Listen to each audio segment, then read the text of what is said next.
sorry for the quick break there, but I know if I take you much beyond 1 o'clock, you will tell me that the lunch break will not be lunch on your own, it will be lunch on mine, or on me. So I'm going to try to get us through here. A lot of people have asked me as we were out on the break, what about the status of some of these books that are on page 2? And let me just quickly say that most of them are, I hate to say this, they're unavailable. You'll have to get them through libraries. For example, Minisink Valley Express is no longer, at least to the best of my knowledge, not available. Hobo's Tidewater can be bought at the Neversink Valley Area Museum in Cutterbackville. Battle of Minisink, I'm not sure, unless you buy it in the bookstore, you'll be able to find it. Lennox by Herb Craft is available from Seton Hall University. Faces and Play by Vern Leslie, same as Battle of Minisink. Before the Waters, again, out of print. I'll try to get it at the library bookstore. The Minisink Settlements by Herb Craft, you can still purchase that at Seton Hall. Holland on the Hudson is a brand new book out from Syracuse University Press. It's kind of expensive, but it's a good book. I don't know anything about Bulletin number 57, if that's available or not. The books about the Old Mine Road, both by Heinz Stickney and Amelia Decker Stickney, are all out of print. However, Len Peck from the Walpack Historical Society has put together recently the Old Mine Road by Charles Stickney in a Xerox format, so that's available through him. The Vanderdonk book is out from Syracuse University Press. It was done in 1967, I believe, and you may be able to get a copy from them. And then the first book, which happens to be one of the best books that's been written on Minisink history, was written as part of the Tox Island project, that whole era, and I'm not sure if there's any copies that are available. I find them from time to time at garage sales, but I just bring that to your attention because people have mentioned that to me. After my presentation, which is New Light and Frontier, I will quickly tell you what how the tour works, and I also really want to acknowledge some people here. So just don't jump when it says conclusion, just don't jump up and leave me standing here by myself. Okay, our first speaker for this afternoon is Myra Snook. Myra is from Freedom Township in New Jersey. She's a graduate of Rutgers, the State University. She's an education media specialist at the Helen Morgan School in Sparta Township. She's the author of regional pamphlets and a historian for the Walpack Historical Society. In addition, she's active in historical societies throughout Sullivan County. So with that, I want you to meet Myra.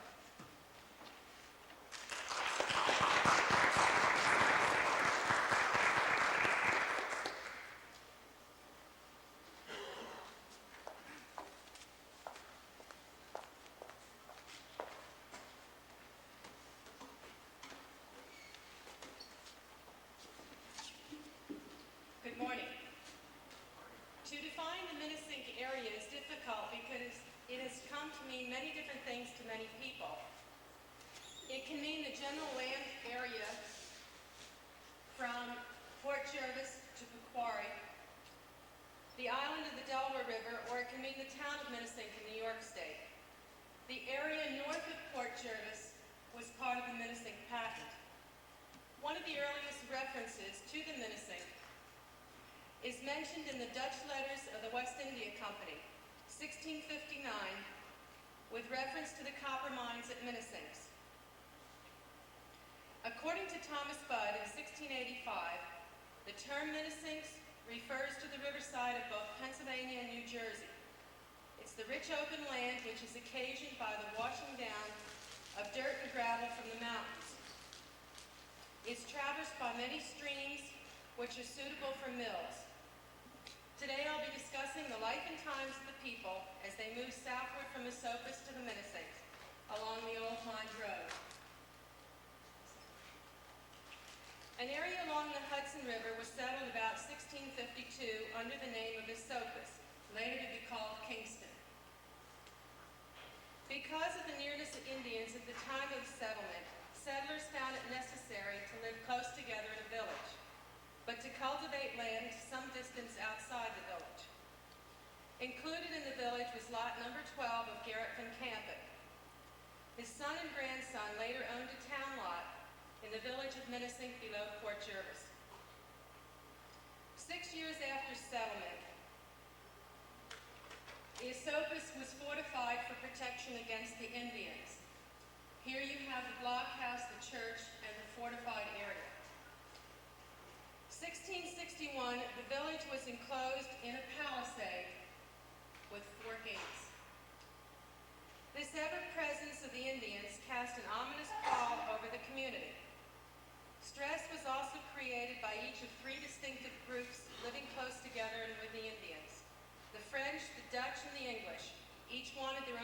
dominate.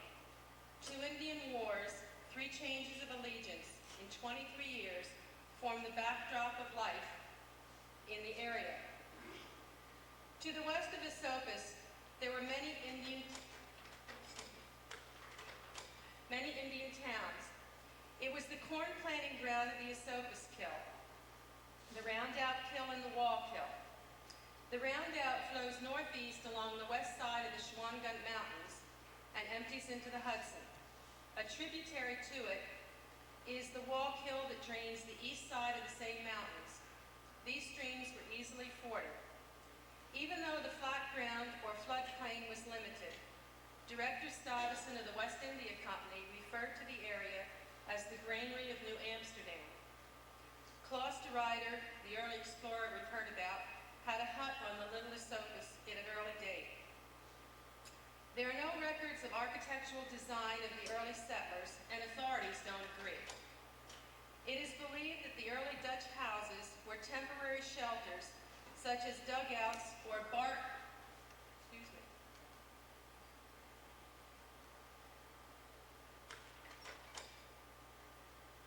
Excuse me, it skipped. I'm sorry. Bark-covered huts made Indian style of saplings covered with bark. The first marriage recorded in the Kingston Dutch Church was Jury Quick, 1701. This family name can be found throughout the Minisink area as the family lived in several locations along the Old Mine Road.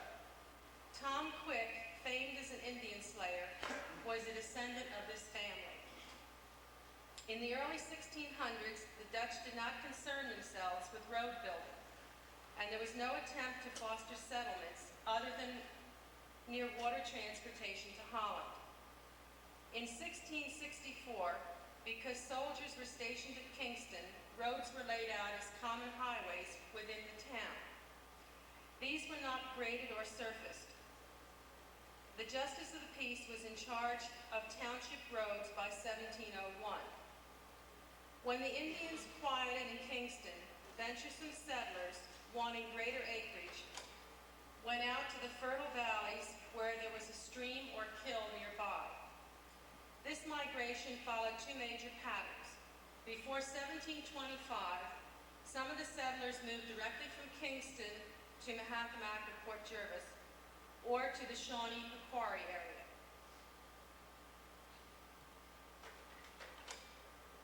The second major pattern of migration was to move a generation at a time, moving slowly further west along the Indian paths. From Kingston, settlement went southward to establish Hurley, Marbletown, and Rochester. The Dutch went seeking flat land, and they were followed by the German, the English, and the Irish.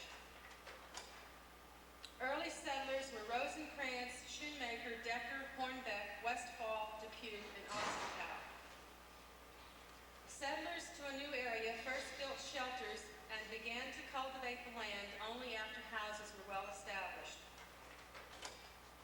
At first, log cabins were built. Later, frame houses were built, but these were expensive at $40. Nails had to be hand-forged, the lumber rip-sawed, and the carpenter fed for 8 weeks. Schnapps or brandy wine was $1 per gallon. The first permanent houses were small, one-story, made of wood or stone with a good fireplace. They were of the size that could be constructed with a small group of men. They usually were square with stone walls 2 foot thick. A gable roof gave space for the attic, making the house 1.5 story. Meat and vegetables were kept in the cellar.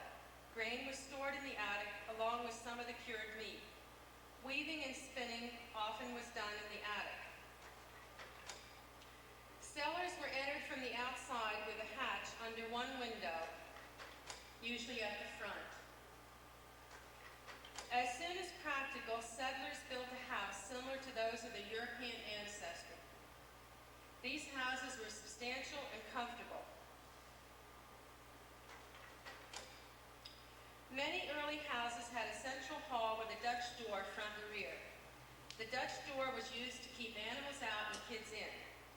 If a stranger came, the housewife could peek over the top and close it in a hurry if necessary, not giving the stranger a chance to get his foot in the door. In 1663, Hurley was called New Village. Stone houses were being built in the area around Hurley in 1690. These are some of the earliest in the United States, and because of that, they're on the National Register of Historic Sites. Native stone was used from local quarries or gathered from clearing the land. Many had fireplaces that were dry laid. The men were proud of their stonework and often marked name and date near the entry or on the gable end, and this continued even into the 1800s. Fresh water was gotten through the use of log gutters emptying into a rain barrel, or with the use of a well sweep at a hand-dug well. Slavery came with the first settlers. The census in 1698 listed 19 Negroes living in Orange County. Some of the larger stone houses had slave kitchens in the basement.